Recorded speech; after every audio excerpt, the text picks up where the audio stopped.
أعوذ بالله من الشيطان الرجيم بسم الله الرحمن الرحيم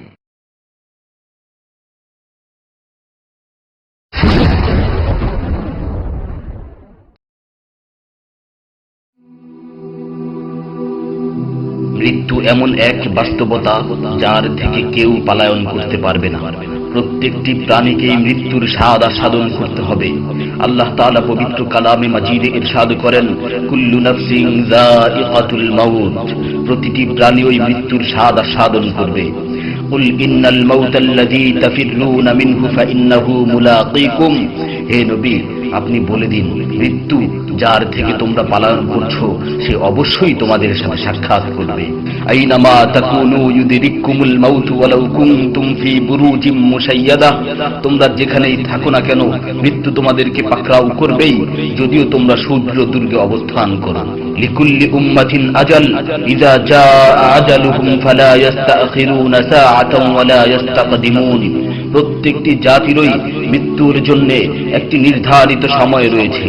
যখন সেই নির্ধারিত সময় চলে আসে তখন তার থেকে এক মুহূর্ত আগ পিছ করা হয় না। এই ক্ষণস্থায়ী পৃথিবী যাকে নিয়ে তোমরা স্বপ্ন দেখছো, এই স্বপ্নের পৃথিবীও একদিন ধ্বংস হয়ে যাবে। কিয়ামতের সময় যখন নিকটবর্তী হবে তখন আল্লাহ সুবহানাহু ওয়া তাআলা নিজের দায়িত্বপ্রাপ্ত ফেরেশতাকে সিংহায় ফুৎকার দেওয়ার আদেশ দিবেন।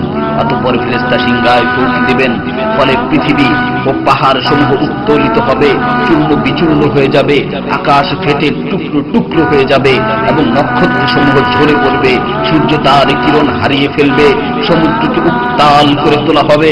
সেদিন কিয়ামতের ভূমিকম্প ও কিয়ামতের ভয়াবহ অবস্থা দেখে সকলেই মৃত্যুবরণ করবে।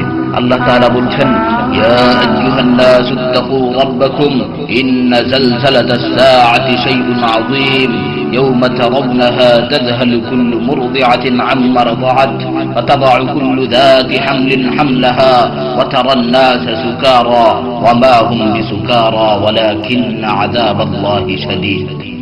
হে মানুষ, তোমরা তোমাদের প্রতিপালককে ভয় করো, নিশ্চয়ই কিয়ামতের প্রকম্পন এক ভয়ঙ্কর ব্যাপার। সেদিন তোমরা দেখবে প্রত্যেক স্তন্যদানকারিণী আপন দুগ্ধপোষ্য শিশুকে ভুলে যাবে এবং প্রত্যেক গর্ভধারিণী তার গর্ভপাত করে ফেলবে। তুমি দেখবে মানুষকে পাগলের মতো, আসলে ওরা পাগল নয়, তবে আল্লাহর আযাবই হবে কঠিন। فإذا نفخ في الصور نفخة واحدة وحملت الأرض والجبال فدكتا دكة واحدة, অতঃপর যখন সিংহায় ফুঁক দেওয়া হবে একটি মাত্র ফুঁক, আর জমিন ও পর্বতমালাকে উত্তোলিত করা হবে এবং মাত্র একটি আঘাতে এগুলো চূর্ণ বিচূর্ণ হয়ে যাবে। ইযা সামাউ ফাতারাত ওয়া ইযাল কাওয়াকিবু ইনতাসারাত ওয়া ইযাল বিহারু ফুজ্জিরাত ওয়া ইযাল কুবুরু বু'সিরাত আলিমাত নাফসুম মা কদ্দামাত ওয়া আখখারাত, যখন আসমান বিদীর্ণ হবে, আসমান ফেটে টুকরো টুকরো হয়ে যাবে, আর যখন নক্ষত্রগুলো ঝরে পড়বে, আর যখন সমুদ্রগুলোকে উত্তাল করে তোলা হবে, আর যখন কবরগুলোকে উন্মোচিত করা হবে, তখন প্রত্যেকেই জানতে পারবে সে আগে কি পাঠিয়েছে এবং পরে কি পাঠিয়েছে।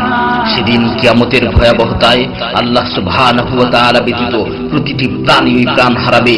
পবিত্র কালামে মাজিদে ইরশাদ হয়েছে, কুল্লু শাইইন হালিকুন ইল্লা ওয়াজহা, সেদিন আল্লাহর মহান সত্তা ব্যতীত প্রত্যেকটি জিনিসই ধ্বংস হয়ে যাবে। কুল্লু মান আলাইহা ফান ওয়া ইয়াবকা ওয়াজহু রাব্বিকা যুল জালালি ওয়াল ইকরাম, সেদিন জমিনের উপর যা কিছু রয়েছে সবই ধ্বংস হয়ে যাবে, আর শুধুমাত্র মহামহিম ও মহানুভব আল্লাহ সুবহানাহু ওয়া তাআলাই বাকি থাকবেন। তাফসীরে ইবনে কাসীরে বর্ণিত হয়েছে, যখন ইসরাফিল আলাইহিস সালাতু ওয়াস সালাম সিংহায় ফুৎকার দিবেন তখন সকলেই মরে যাবে। মালাকুল মাউত মৃত্যুর ফেরেশতা এসে আল্লাহ তাআলাকে বলবে, হে আল্লাহ, সকলেই মরে গেছে। তিনি জিজ্ঞেস করবেন, অবশিষ্ট কে আছে? উত্তর দিবে, হে আমার রব, আপনি, আর আপনি তো হলেন চিরঞ্জীব। এছাড়াও বাকি রয়েছে জিবরাইল, মিকাইল ও আরশ বহনকারী ফেরেশতাগণ। আল্লাহ তাআলা বলবেন, জিবরাইল ও মিকাইলেরও মৃত্যু হওয়া উচিত। মৃত্যুর ফেরেশতা মালাকুল মাউত বলবে, হে প্রভু, জিবরাইল ও মিকাইলও মরে গেছে। আল্লাহ তাআলা জিজ্ঞাসা করবেন, এখন আর কে বাকি আছে? সে বলবে, এখন আমি বাকি আছি ও আরশ বহনকারী ফেরেশতাগণ বাকি আছে। তখন আল্লাহ তাআলা বলবেন, আরশ বহনকারীদেরকেও মরতে হবে, তারাও মরে যাবে। আল্লাহ তাআলা আবার জিজ্ঞাসা করবেন, এখন কে বাকি আছে? মালাকুল মাউত আজরাইল আলাইহিস সালাতু ওয়াস সালাম বলবেন, হে আমার রব, এখন আপনি বাকি আছেন এবং আমি বাকি আছি। তখন আল্লাহ তাআলা আজরাইল আলাইহিস সালাতু ওয়াস সালামকে বলবেন, তুমি তো আমার মাখলুক, সুতরাং তুমিও মরে যাও। তিনি তৎক্ষণাৎ মরে যাবেন এবং শুধুমাত্র আল্লাহ তাআলাই বাকি থাকবেন। অতঃপর আল্লাহ সুবহানাহু ওয়া তাআলা জমিনকে ভাঁজ করে ফেলবেন এবং তিনি 3 বার বলবেন, আনাল জব্বার, আনাল জব্বার, আনাল জব্বার, আমি প্রতাপশালী, আমি প্রতাপশালী, আমি প্রতাপশালী। অতঃপর তিনি 3 বার জিজ্ঞাসা করবেন, লিমানিল মুলকুল ইয়াউম, লিমানিল মুলকুল ইয়াউম, লিমানিল মুলকুল ইয়াউম, আজকের রাজত্ব কার, আজকের সার্বভৌমত্ব কার, আজকের আধিপত্য কার? জবাব দেওয়ার মতো কেউই থাকবে না। তিনি আবার উত্তর দিবেন, লিল্লাহিল ওয়াহিদিল কাহ্হার, আজকের রাজত্ব, আজকের সার্বভৌমত্ব, আজকের আধিপত্য পরাক্রমশালী একমাত্র আল্লাহ। ইবনে ওমর রাদিয়াল্লাহু তাআলা আনহু হতে বর্ণিত অপর এক হাদিসে ইরশাদ হয়েছে, কিয়ামতের দিন আল্লাহ সুবহানাহু ওয়া তাআলা আসমান জমিনকে ভাঁজ করে নিজ হাতে গুটিয়ে নেবেন। অতঃপর বলবেন, আনাল মালিক, আনাল জব্বার, আনাল মুতাকাব্বির, আমি বাদশা, আমি প্রতাপশালী, আমি অহংকারী।